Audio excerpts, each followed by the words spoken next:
as the site is so archaeologically important, it's designated as a scheduled ancient monument.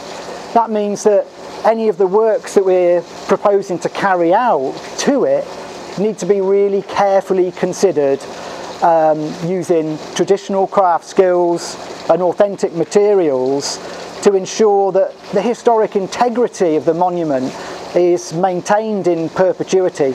Traditionally, since Roman times, any building construction work in the British Isles would have used some type of lime-based mortar. The Portland cements that are prevalent today didn't really emerge until the 1850s and later 19th century.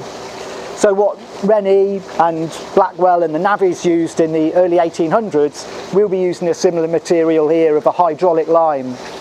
And they would have excavated limestone, blue lias limestone, and burnt that to create a quicklime in lime kilns, and then that would have been slaked in water to create the lime binder to which the sand and the aggregates could be mixed to then make the mortars that we can see in the wall in the brickwork here in the locks.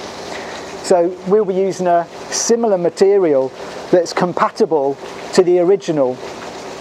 One of the really great things about it is that it has really good water permeability and porosity.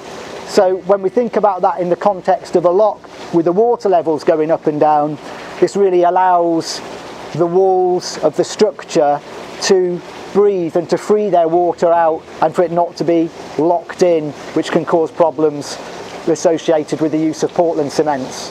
Another challenge that we face today is, from the heritage and environmental perspective, is striking the appropriate balance between the conservation of the monument and the balance that needs to be struck between that and the operational functionality.